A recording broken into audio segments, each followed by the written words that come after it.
dear students. Today we are starting a new unit, Unit 15, Polymer. And this chapter cover the 3 mark of your syllabus.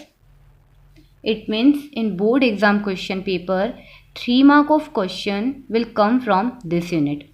सबसे first अब हमें ये जानना चाहिए कि ये पॉलीमर्स क्या हैं, इस टर्म का मीनिंग क्या होता है और इस टर्म की क्या इम्पोर्टेंस है. पहले हम इसकी इम्पोर्टेंस देखते हैं, फिर हम इसका मीनिंग देखते हैं.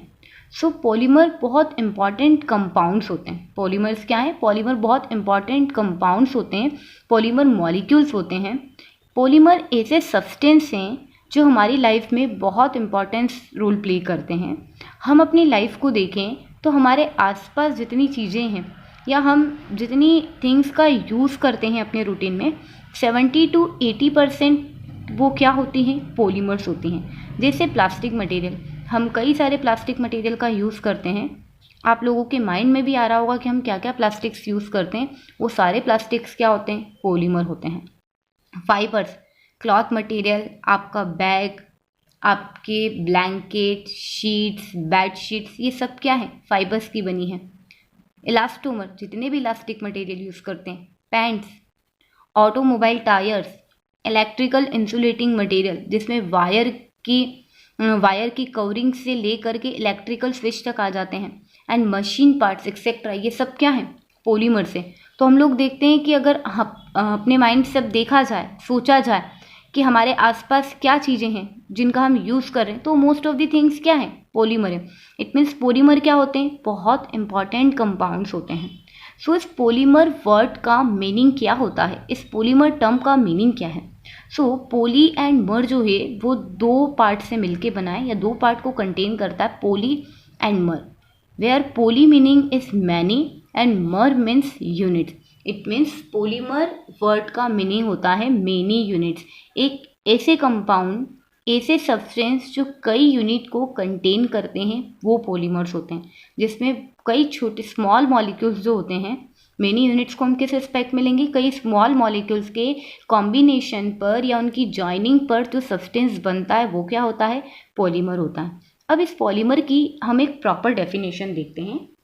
Polymer are large molecules. Polymer क्या होते हैं? लार्ज मॉलिक्यूल्स होते हैं. Polymers are large molecules having high molecular masses,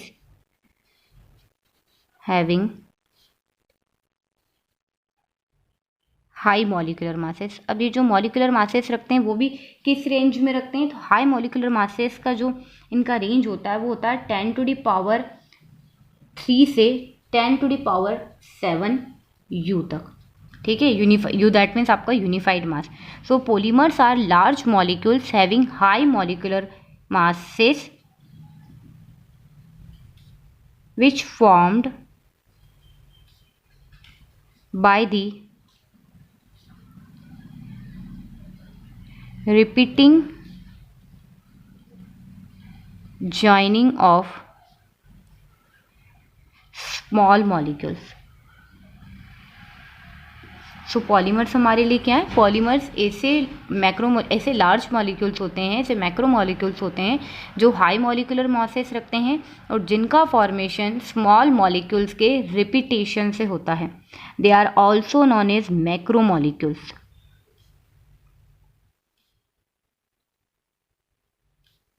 इन्हें हम क्या भी बोलते हैं? मैक्रो मॉलिक्यूल्स बोलते हैं. तो अब हमसे कोई पॉलीमर की डेफिनेशन पूछता है तो हमें इतना लिखना होगा कि पॉलीमर लार्ज मॉलिक्यूल होते हैं जो हाई मॉलिकुलर मासेस रखते हैं, जो स्मॉल स्ट्रक्चरल यूनिट के या स्मॉल मॉलिक्यूल्स के रिपीटेशन से या रिपीटिंग जॉइनिंग से बनते हैं. क्लियर है? अब ये पॉलीमर जिन मॉलिक्यूल से बनते हैं, the small structural unit by which polymer are formed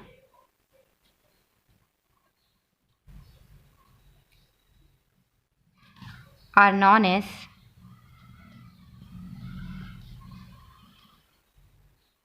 are known as monomers. अब पॉलीमर जिन स्मॉल यूनिट्स के रिपीटेशन से बनते हैं उस स्मॉल यूनिट्स को हम क्या बोलते हैं? मोनोमर्स बोलते हैं. So the small structural unit by which polymer are formed are known as monomers. वो हमारे लिए क्या होंगी? मोनोमर्स होंगी. और नेक्स्ट टर्म है अब हमारे लिए पॉलीमराइजेशन. पॉलीमराइजेशन क्या होता है? The process of the formation of polymer is known as polymerization. Process of polymer formation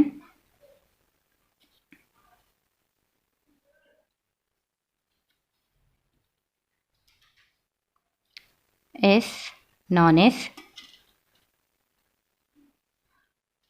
polymerization. So हमने 3 टर्म के बारे में स्टडी किया, पॉलीमर, मोनोमर्स एंड पॉलीमराइजेशन. तो पॉलीमर्स मैक्रोमोलिक्यूल्स होते हैं, लार्ज मॉलिक्यूल्स होते हैं जिनके मॉलिक्यूलर मासेस हाई होते हैं और जो स्मॉल स्ट्रक्चरल यूनिट के रिपीटिंग जॉइनिंग से बनते हैं. जो स्मॉल स्ट्रक्चरल यूनिट जो पॉलीमर का फॉर्मेशन करती हैं उन्हें हम मोनोमर्स कहते हैं. और पॉलीमर फॉर्मेशन की जो होल प्रोसेस होती है उस होल प्रोसेस को हम क्या कहेंगे? पॉलीमराइजेशन कहेंगे. अब हमें पॉलीमर्स के कुछ एग्जाम्पल देखने चाहिए. तो पॉलीमर के एग्जाम्पल में है आपका पॉलीथीन. हाँ, ये वही पॉलीथीन है जिसका हम रेगुलर यूज़ कर रहे हैं और जिसे हमें यूज़ नहीं करना चाहिए. या किस टाइप की पॉलीथीन यूज़ करना चाहिए और किसकी नहीं. सो जो 50 माइक्रोन से नीचे वाली पॉलीथीन होती हैं उनका यूज़ नहीं करना चाहिए. सो polythene, PVC, nylon 6 are the example of polythene, are the example of polymers. सो हमने पॉलीमर, मोनोमर और पॉलीमराइजेशन के बारे में पढ़ा. अब हम लोग अपने नेक्स्ट टॉपिक की ओर मूव करते हैं. And our next topic is classification of polymers. ये पॉलीमर्स कितने टाइप के होते हैं? ये मैक्रोमोलिक्यूल्स, ये गैंट मॉलिक्यूल जिनके बारे में हम स्टडी कर रहे हैं, जिनकी डेफिनेशन के बारे में हमने जाना कि बहुत लार्ज मॉलिक्यूल्स होते हैं जिनके मॉलिक्यूलर मासेस 10⁻³ से 10⁻7 U की रेंज के होते हैं.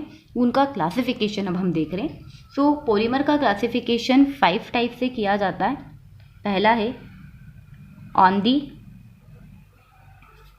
बेसिस ऑफ सोर्सेस, हमें किस सोर्स से पॉलीमर मिला है. On the basis of structure, आपके पॉलीमर की स्ट्रक्चर क्या है. On the basis of mode of polymerization, आपका पॉलीमर किस प्रोसेस से या किस मेथड से बना है. फोर्थ है on the basis of molecular forces. That means आपके पॉलीमर्स में जो मॉलिक्यूलर फोर्सेस प्रेजेंट होते हैं उसके बेसिस पर हम क्या बता रहे हैं? क्लासिफिकेशन बता रहे हैं on the basis of molecular forces. And next day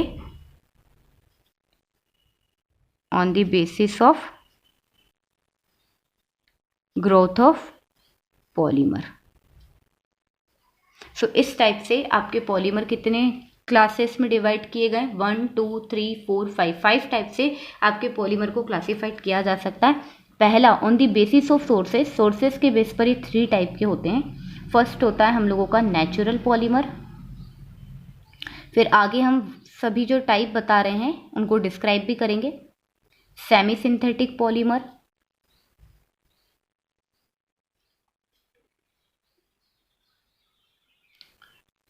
और थर्ड होते हैं आपके synthetic polymer.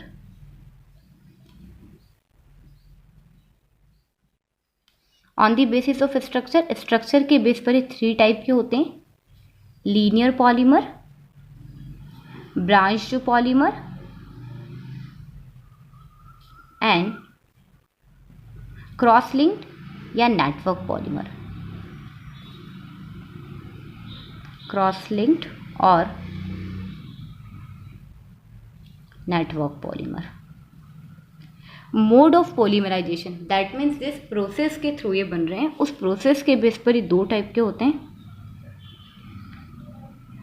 Addition polymer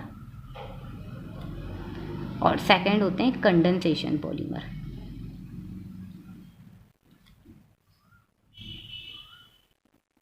next step हमारा on the basis of molecular forces. Molecular forces के बेस पर ये 4 टाइप के होते हैं। Elastomer, fibres,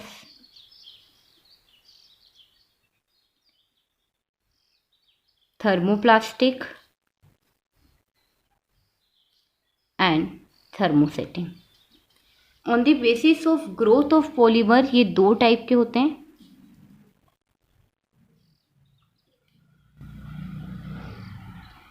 chain growth polymer, ये जो आपके चेन ग्रोथ पॉलीमर है एक्चुअल में क्या होते हैं? Addition polymer. Chain growth polymer ही क्या कहे जाते हैं हमारे? एडिशन पॉलीमर, जो कि हमने मोड ऑफ पॉलीमराइजेशन में पढ़ा है। और सेकंड होते हैं स्टेप ग्रोथ पॉलीमर।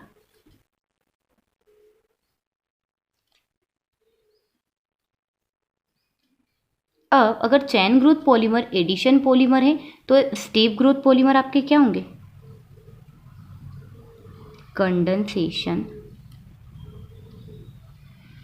पॉलीमर। सो हमने किसके बारे में स्टडी किया है? पॉलीमर का क्लासिफिकेशन हम लोगों ने देखा।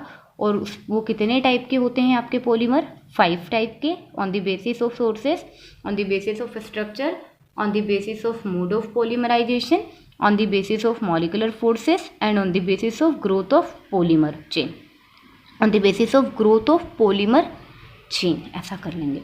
so this is 3 types। First वाला नेचुरल, सेमी सिंथेटिक और सिंथेटिक पॉलीमर।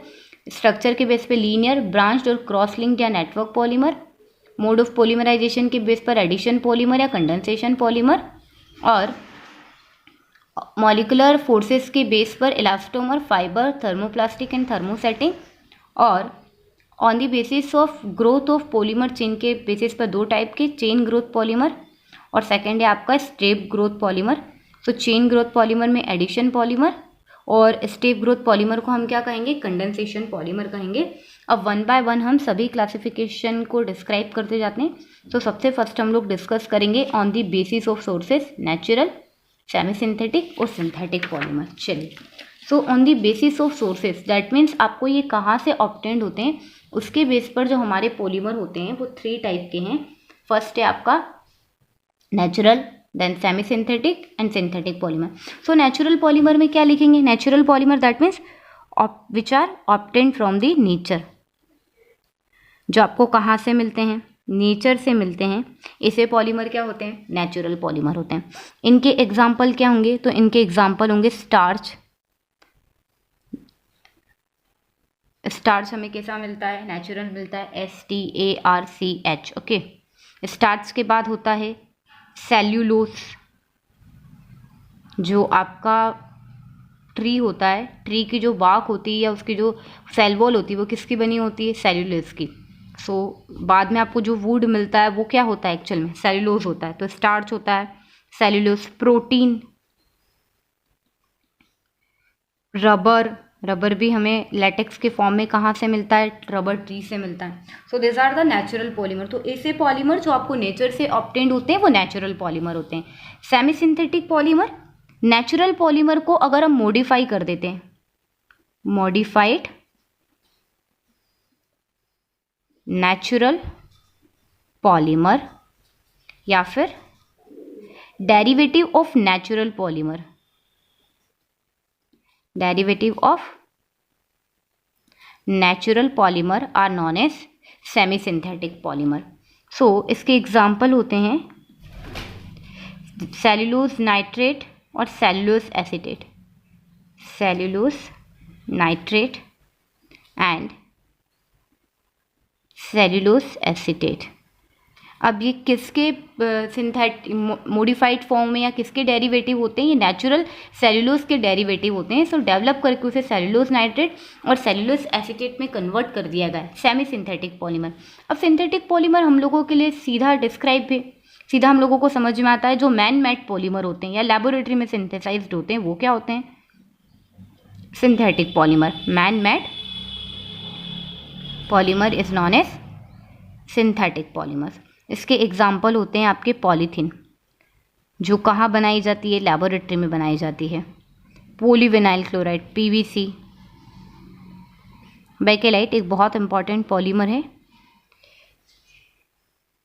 और आपका ब्यूना एन, ये सब कहाँ बनाए जाते हैं, ये सब सिंथेटिक पॉलीमर है आपके।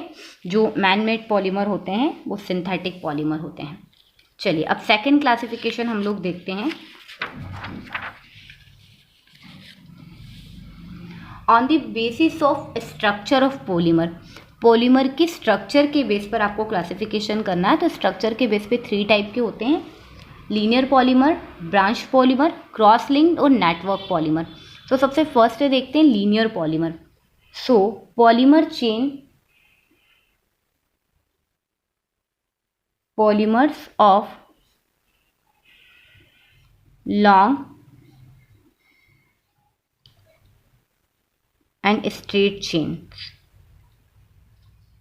सो ऐसे पॉलीमर जो लॉन्ग और स्ट्रेट चेन को कंटेन करते हैं वो क्या होते हैं, लीनियर पॉलीमर। जैसे ऐसे पॉलीमर जो लॉन्ग चेन्स को कंटेन करते हैं, स्ट्रेट चेन को कंटेन करते हैं, वो क्या होते हैं, लीनियर पॉलीमर्स होते हैं। इनके एग्जाम्पल क्या है हमारे लिए लीनियर पॉलीमर के लिए। सो लीनियर पॉलीमर का एग्जाम्पल होगा आपका PVC। इस PVC को बोला जाता है पॉलीविनाइल क्लोराइड। ओके, सो PVC का शॉर्ट फॉर्म, PVC एक शॉर्ट फॉर्म है और पॉलीविनाइल क्लोराइड उसका फुल नेम है। इसके अलावा आपका हाई डेंसिटी पॉलीथीन। अब जो हमारा पॉलीथीन है वो भी 2 टाइप का होता है। एक होता है LDP लो डेंसिटी पॉलीथीन, एक होता है HDP हाई डेंसिटी पॉलीथीन। तो हाई डेंसिटी पॉलीथीन कैसा होता है आपका, लीनियर पॉलीमर होता है। ऐसे पॉलीमर जो लॉन्ग और स्ट्रेट चेन को कंटेन करते हैं वो लीनियर पॉलीमर होते हैं। इस तरीके से जिनमें लॉन्ग चेन प्रेजेंट होंगी। Polyvinyl chloride, HDP that means high density polythene are the example of linear polymer. अब ब्रांच पॉलीमर क्या होगा, so polymers which contain small branches, और पॉलीमर चेन्स हैविंग ब्रांचेस, ऐसा भी लिख सकते हैं, polymer chains having branches, polymer chains जो कि ब्रांच को कंटेन करती है। सो इसमें क्या होगा, ये पॉलीमर चेन है आपकी। अब इन पॉलीमर चेन्स में क्या प्रेजेंट है, देखिए ब्रांचेस प्रेजेंट है। तो ऐसे पॉलीमर्स को हम क्या कहेंगे, ब्रांच्ड पॉलीमर कहेंगे। इन ब्रांच पॉलीमर के एग्जाम्पल क्या होते हैं, लो डेंसिटी पॉलीथीन या LDP, जिसे हम शॉर्ट में क्या कहेंगे, LDP। स्टार्च भी एक ब्रांच्ड पॉलीमर है। ग्लाइकोजन जो हमारी बॉडी का, जिसे हम एनिमल स्टार्च बोलते हैं, जिस फॉर्म में ग्लूकोज हमारी बॉडी में स्टोर्ड होता है ना, ग्लाइकोजन। सो ब्रांच्ड पॉलीमर क्या होते हैं, ऐसे polymer in which the polymer chain contain the branches, polymer chains having branch. So वो क्या होंगे हमारे लिए, ब्रांच्ड पॉलीमर होंगे। Example low density polythene, LDP, starch and glycogen. अब थर्ड है हम लोगों के लिए क्रॉस लिंक्ड और network polymer. So polymers in which polymer chains are joined by strong covalent bonds। ऐसे पॉलीमर जिसमें पॉलीमर चेन्स जो होती हैं वो स्ट्रॉन्ग कोवलेंट बॉन्ड से ज्वाइंट हो जाती है। Polymer in which long polymer chain, ऐसा लिखना चाहिए, polymers in which long polymers chains are joint together by a covalent bond, so such polymers are known as cross link polymer और network polymer. अब देखो ये पॉलीमर्स चेन्स है हमारी,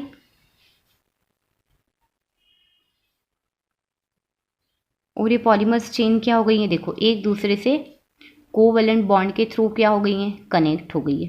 सो ऐसे पॉलीमर्स को हम क्या कहेंगे, नेटवर्क पॉलीमर्स या क्रॉस लिंक्ड पॉलीमर कहेंगे when the polymers chains are joined together by the strong covalent bond is known as cross link polymer और नेटवर्क पॉलीमर। ये जो क्रॉस लिंक और नेटवर्क पॉलीमर्स होते हैं जनरली किसके थ्रू बनाए जाते हैं? किस टाइप के मोनोमर्स इसमें यूज होते हैं?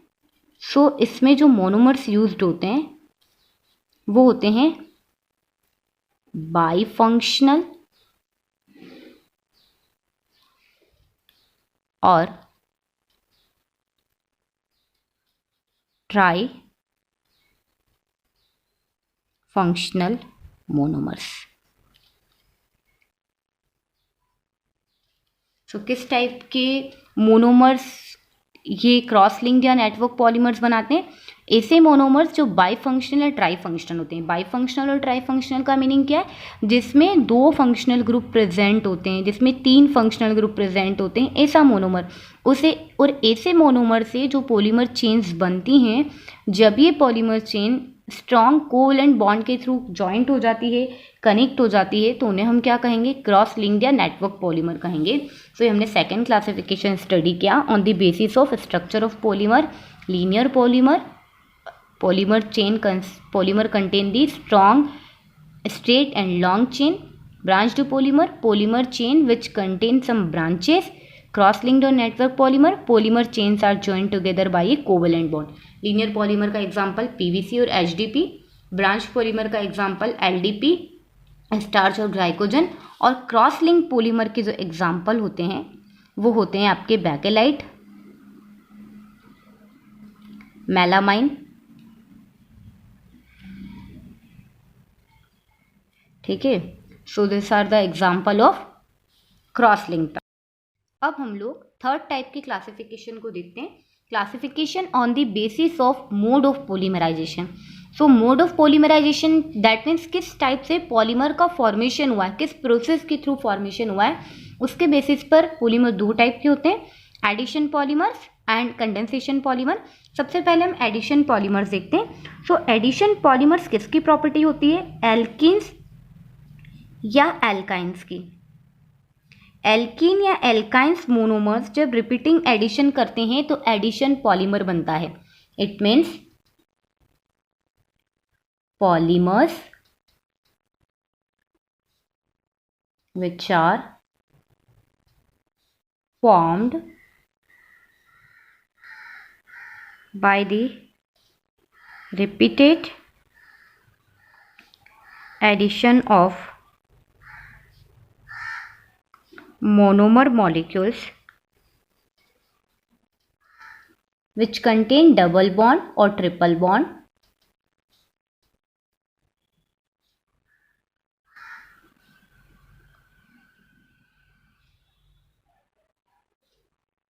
are known as addition polymer. That means ऐसे पॉलीमर जिनका फॉर्मेशन ऐसे मोनोमर यूनिट के रिपीटेड एडिशन से होता है जो डबल बॉन्ड और ट्रिपल बॉन्ड कंटेन करती है। इट मीन्स ये एल्कीन और एल्काइन के बारे में ही बात कर रहे हैं। आगे अगर हमसे पूछ लिया जाए कि पॉलीमर फॉर्मेशन की प्रोसेस क्या है, दैट मीन्स एडिशन पॉलीमराइजेशन के बारे में बताओ, तो उसके लिए हम लोग लिख सकते हैं the process of formation of addition polymer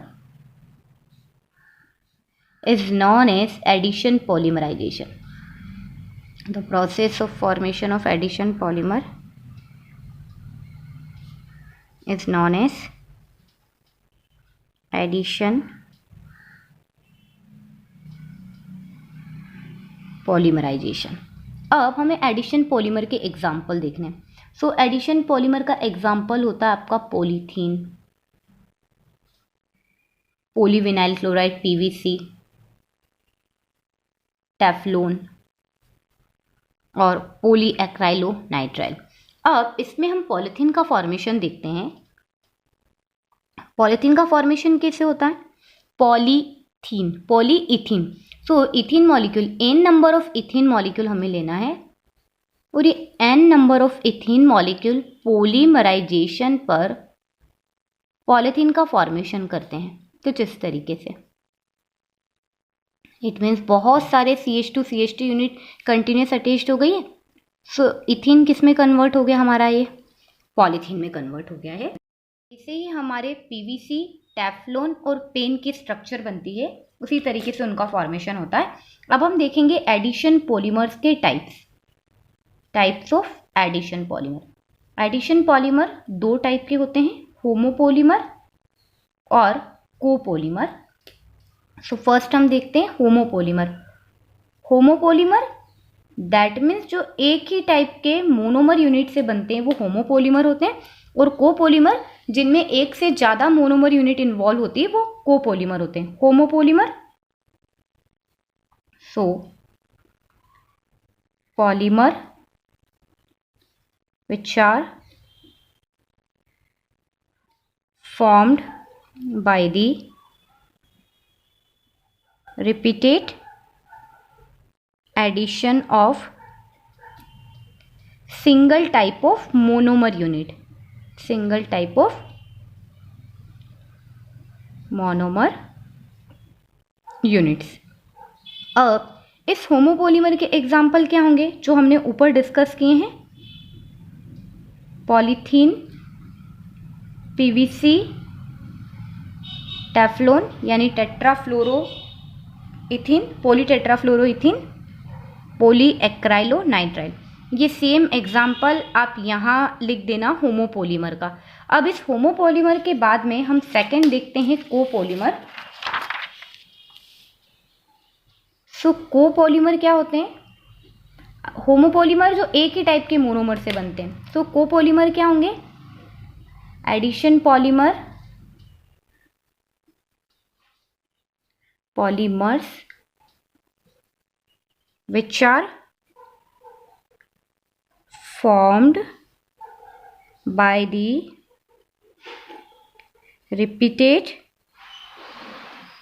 addition of more than one monomer unit, more than one type of monomer, ऐसा लिखेंगे। जो एक से ज्यादा टाइप के मोनोमर यूनिट से बनते हैं वो क्या होते हैं, कोपॉलीमर होते हैं। अब कोपॉलीमर का एग्जाम्पल क्या है, सो कोपॉलीमर का एग्जाम्पल होता है आपका ब्यूना एस। अब इस ब्यूना एस का फॉर्मेशन हम लोग देखते हैं। हमारे पास में 1,3-ब्यूटाडाइइन है, जैसे 1,3-ब्यूटाडाइइन। इस 1,3-ब्यूटाडाइइन को जब हम स्टाइरिन से ट्रीट करते हैं, this is styrene, CH2 double bond CH C6H5, n number of 1,3-ब्यूटाडाइन n नंबर ऑफ ब्यूटाडाइन से कंबाइन होते हैं और पॉलीमराइजेशन के थ्रू हमें एडिशन पॉलीमर मिलेंगे। CH2 CH double bond B centre पर शिफ्ट हो जाएगा, CH2 दोनों मॉलिक्यूल ऐड हो जाएंगे, उस C6H5 बेंजीन रिंग जो हमने लिखी थी फिनाइल रिंग, उसे इस तरीके से भी लिख सकते हैं, ठीक है। और ये आपका क्या बन गया है, ब्यूना एस, और ये मॉलिक्यूल जो हमने लिया है दिस इज स्टाइरिन। सो यहाँ ब्यूना किससे लिया गया, 1,3-ब्यूटाडाइन से, और एस किसको इंडिकेट कर रहा है, स्टाइरिन को इंडिकेट कर रहा है। So this is the example of copolymer. अब कोपॉलीमर के बाद हम लोगों के लिए क्या है, सेकेंड टाइप है हम लोगों का कंडेंसेशन पॉलीमर। कंडेंसेशन पॉलीमर, अब ये कंडेंसेशन पॉलीमर्स कैसे बनते हैं, सो कंडेंसेशन पॉलीमर्स बनते हैं आपके बाइफंक्शनल या ट्राइफंक्शनल मोनोमर से। ये बाइफंक्शनल और ट्राइफंक्शनल मोनोमर अपना रिपीटिंग कंडेंसेशन करेंगे और इनके रिपीटिंग कंडेंसेशन से कंडेंसेशन पॉलीमर बनते हैं। यहाँ जब बाइफंक्शनल और ट्राइफंक्शनल मोनोमर्स कंडेंसेशन करते हैं तो इस प्रोसेस में कुछ स्मॉल मॉलिक्यूल एलिमिनेट होते हैं, जैसे HCl, HNA3, HNO3, HCl, NH3, H2O, not HNO3, HCl, NH3 या H2O टाइप के मॉलिक्यूल, HCl टाइप के मॉलिक्यूल एलिमिनेट होते हैं। सो कंडेंसेशन पॉलीमर की डेफिनेशन क्या होगी, polymers which are formed by the repeated condensation of monomer molecules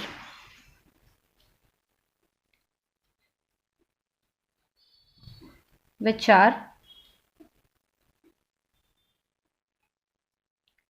bifunctional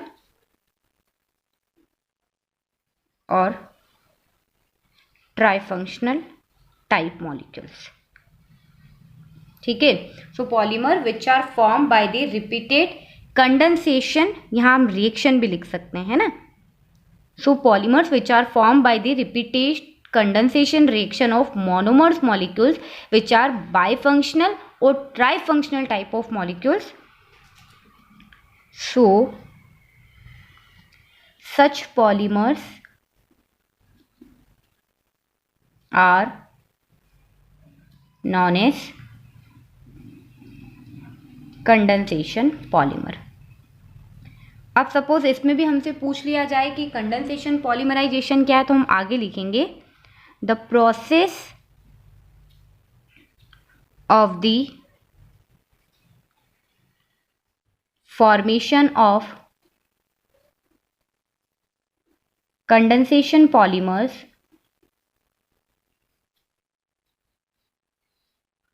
is known as condensation polymerization. अब हम लोगों को क्या देखना है, अब हमें ये देखना है एग्जाम्पल. सो एग्जाम्पल में हम लोग ले सकते हैं नाइलॉन 6, नाइलॉन 6, बैकेलाइट. ये सब किसके एग्जाम्पल है, कंडेंसेशन पॉलीमर के. हम लोग नाइलॉन 6 के एग्जाम्पल से देखेंगे कि कंडेंसेशन पॉलीमर का फॉर्मेशन कैसे होता है. सो लेट्स सी.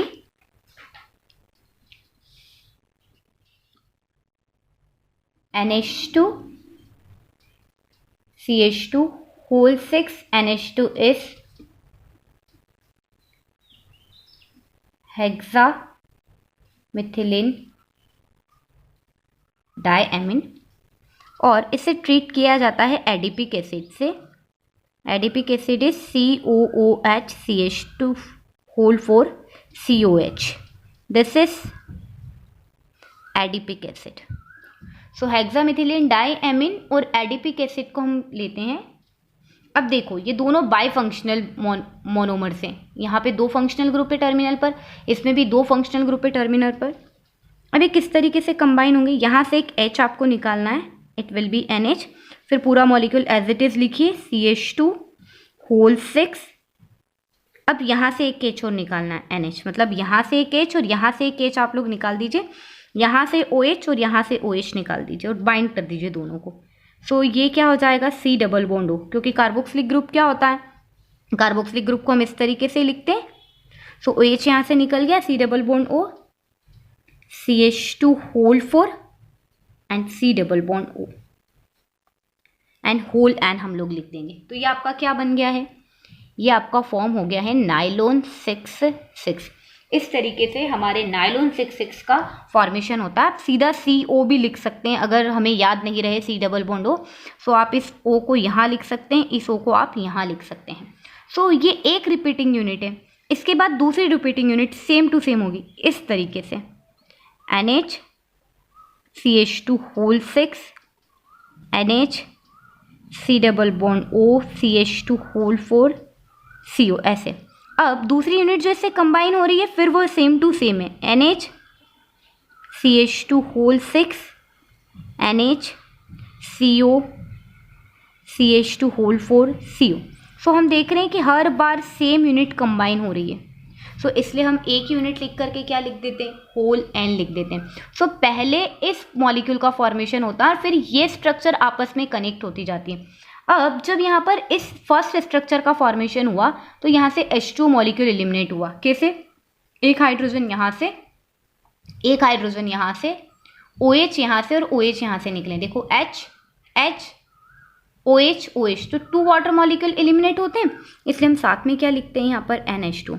और अभी कंडेंसेशन पॉलीमर के लिए क्या कहा था मैंने, इसमें स्मॉल मॉलिक्यूल एलिमिनेट होते हैं, और ये स्मॉल मॉलिक्यूल्स क्या हो सकते हैं, H2O हो सकते हैं, HCl हो सकते हैं, अमोनियम के मॉलिक्यूल हो सकते हैं, ये कुछ भी मॉलिक्यूल हो सकते हैं, कुछ सिंपल मॉलिक्यूल रहेंगे। तो ये हम लोगों ने क्या पढ़ लिया है, कंडेंसेशन पॉलीमर। थर्ड टाइप का क्लासिफिकेशन हमारा कंप्लीट हो गया है। अब हम लोग फोर्थ क्लासिफिकेशन देख रहे हैं, classification based on molecular forces. So molecular forces के बेस पर पॉलीमर 4 टाइप के होंगे, elastomer, fibre, thermoplastic and thermosetting. कौन से मॉलिक्यूलर फोर्सेस इनमें प्रेजेंट होते हैं, सो वांडरवॉल फोर्सेस, हाइड्रोजन बॉन्ड टाइप के फोर्सेस इनमें प्रेजेंट होते हैं, और इन्हीं फोर्सेस पर इनकी कुछ मैकेनिकल प्रॉपर्टीज डिपेंड करती है, जैसे टेंसाइल स्ट्रेंथ, टफनेस, इलास्टिसिटी। अब हम लोग डिस्कस करेंगे इनके टाइप्स को। तो सबसे फर्स्ट होता है हम लोगों का इलास्टोमर। इलास्टोमर्स जो होते हैं ये रबर लाइक मटेरियल होते हैं।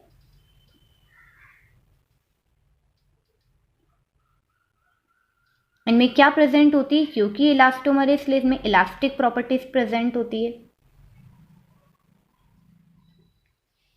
इलास्टिक प्रॉपर्टी के साथ में अब हमें क्या देखना है, इसमें कौन से टाइप के फोर्स प्रेजेंट होते हैं। सो इसमें वीक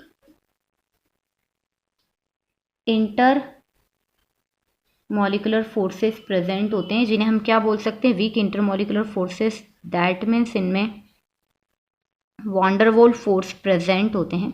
क्योंकि इनमें इलास्टिक प्रॉपर्टी प्रेजेंट है, इट मीन्स इन्हें क्या किया जा सकता है, स्ट्रेच किया जा सकता है। तो पॉलीमर चेन जो कि वीक इंटरमॉलिकुलर फोर्स से कनेक्टेड हैं, अगर हम इन पर एक्सटर्नल फोर्स अप्लाई करें, सो एक्सटर्नल फोर्स अप्लाई करने पर क्या होगा, एक्सटर्नल फोर्स अप्लाई करने पर आपकी पॉलीमर चेन्स क्या हो जाएंगे, स्ट्रेच्ड हो जाएंगे।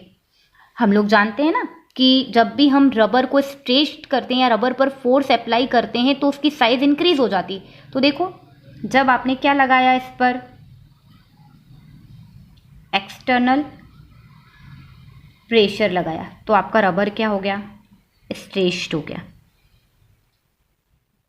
और जब आप इस एक्सटर्नल प्रेशर को क्या करेंगे, यहां से रिमूव करेंगे, सो किस में रिटर्न हो जाएगा, return back to original configuration. जब हम रबर से एक्सटर्नल फोर्स को रिप्लेस करते हैं, एक्सटर्नल फोर्स को रिमूव करते हैं, तो फिर से अपने ओरिजिनल कॉन्फ़िगरेशन को अटेन कर लेता है। बट ये जो हमारा रबर होता है इसकी इलास्टिक प्रॉपर्टी बहुत कम होती है। कैसे, क्योंकि हम एग्जाम्पल देख रहे हैं, एग्जाम्पल इज नेचुरल रबर। अब नेचुरल रबर क्या होता है, नेचुरल रबर होता है पॉलीआइसोप्रीन। पॉलीआइसोप्रीन के लिए इसका मोनोमर क्या होगा, आइसोप्रीन होगा, जिसकी स्ट्रक्चर होती है CH2 double bond C CH3 single bond CH double bond CH2। ये आपका क्या है, आइसोप्रीन है। दैट मीन्स आपके 1,3 ब्यूटाडाइइन में 2 पर क्या लगा हुआ है, मिथाइल ग्रुप लगा हुआ है। सो हम लोग लिख सकते हैं 2 मिथाइल 1,3 ब्यूटाडाइइन। सो ये नेचुरल रबर हुआ। इस नेचुरल रबर की स्ट्रेचिंग प्रॉपर्टीज कम होती है। इस नेचुरल रबर को मॉडिफाइड करके वल्केनाइज्ड रबर बनाया जाता है, जिसकी स्ट्रेचिंग प्रॉपर्टी ज़्यादा होती है। नेचुरल रबर के बाद सेकंड एग्जांपल हमारे लिए क्या है, ब्यूना एन। थर्ड एग्जांपल होता है आपका ब्यूना एस। ये ब्यूना एन और ब्यूना एस क्या है, सिंथेटिक रबर होते हैं टोटली, जिनकी स्ट्रेचिंग प्रॉपर्टी नेचुरल रबर के कंपैरिजन में क्या होती है, बहुत हाई होती है। सो इलास्टोमर में सबसे ज़्यादा अगर कोई बात याद रखनी है तो आपको क्या याद रखनी है, वीक इंटरमॉलिकुलर फोर्सेस प्रेजेंट होते हैं इनमें, और फोर्स अप्लाई करने पर स्ट्रेच्ड हो जाते हैं, फोर्स रिमूव करने पर अपनी ओरिजिनल कॉन्फ़िगरेशन में रिटर्न हो जाते हैं। और एग्जाम्पल कोई भी 2 या 3 एग्जाम्पल आप लोग देख सकते हैं। अब इलास्टोमर के बाद में नेक्स्ट प्रॉपर्टी हम लोगों के लिए या नेक्स्ट टाइप हम लोगों के लिए आ रहा है, वो है फाइबर्स। फाइबर्स क्या होते हैं, ये थ्रेड होते हैं या थ्रेड लाइक मटेरियल हैं। इनमें कौन से फोर्स प्रेजेंट होते हैं, सो इनमें स्ट्रॉन्ग हाइड्रोजन बॉन्ड होते हैं, strong hydrogen bonds between polymer chains. Strong hydrogen bond होने के कारण ये क्या होते हैं, क्लोज पैक्ड स्ट्रक्चर होते हैं। सो इनके स्ट्रक्चर क्लोज पैक्ड होंगी और इनमें हाइड्रोजन बॉन्ड प्रेजेंट है। इनके एग्जाम्पल क्या है फाइबर्स के, तो फाइबर्स के एग्जाम्पल होते हैं आपके अभी जो हमने कंडेंसेशन में डिस्कस किया था, nylon 6, nylon 6, terylene are the example of fibres. अब हमको कंपेयर करने के लिए क्वेश्चन पूछा जाए कि नायलॉन 6 और ब्यूना N या ब्यूना S में किस में स्ट्रॉन्ग इंटरमोलिकुलर फोर्सेस प्रेजेंट है, तो हम लोग क्या कहेंगे कि नायलॉन 6 में स्ट्रॉन्ग इंटरमोलिकुलर फोर्स प्रेजेंट होते हैं या नायलॉन 6 में स्ट्रॉन्ग इंटरमोलिकुलर फोर्स प्रेजेंट है। फाइबर्स के बाद थर्ड हम लोगों के लिए आता है थर्मोप्लास्टिक।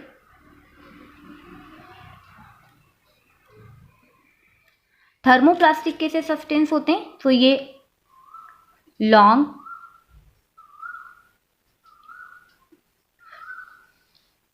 स्ट्रेट चेन पॉलीमर्स होते हैं या ये स्लाइटली ब्रांच भी हो सकते हैं।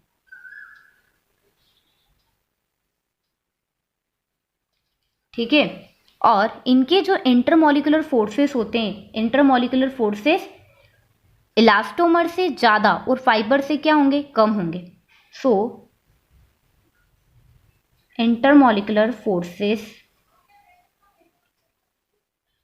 ऐसा लिखेंगे, their intermolecular forces are in between the elastomers and fibres. तो अगर अरेंज किया जाए ऑर्डर तो सबसे कम किसका है, तो सबसे कम रहेगा इलास्टोमर का। इलास्टोमर से ज़्यादा फोर्स किसका होता है, थर्मोप्लास्टिक का। और थर्मोप्लास्टिक से ज़्यादा किस में फोर्सेस प्रेजेंट होंगे, फाइबर्स में प्रेजेंट होंगे।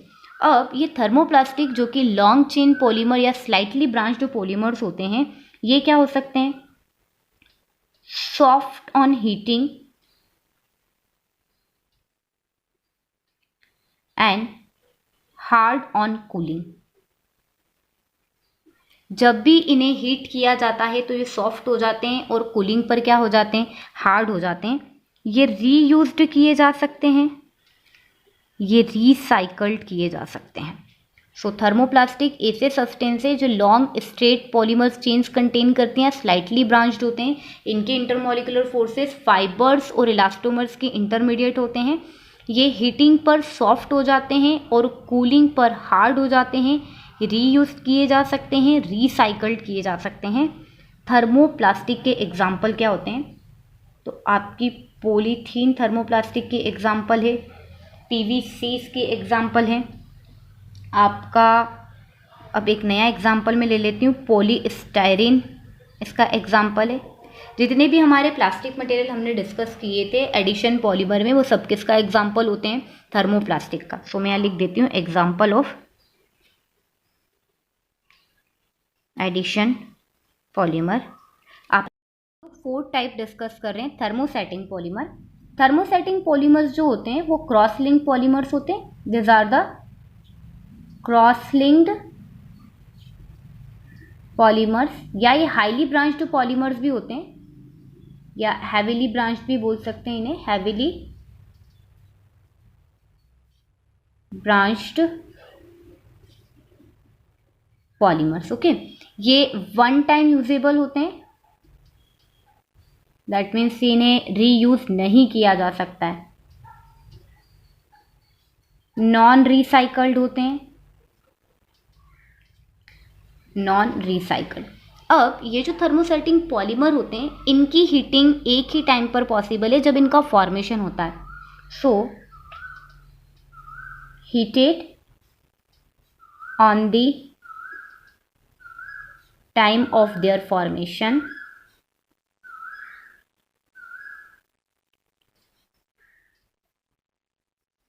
they cannot be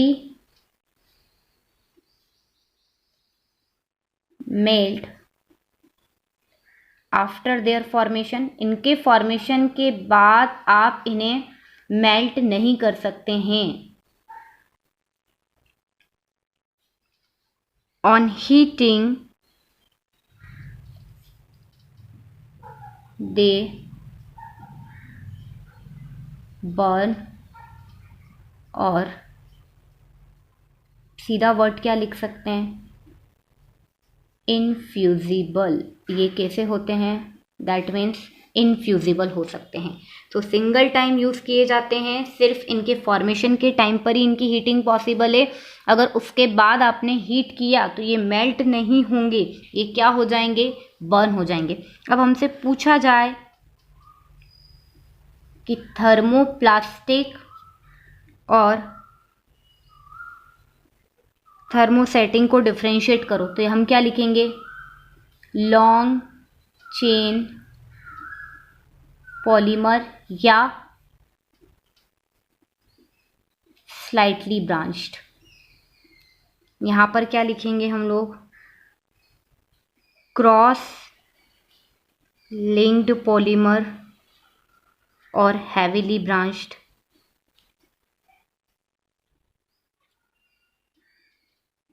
second,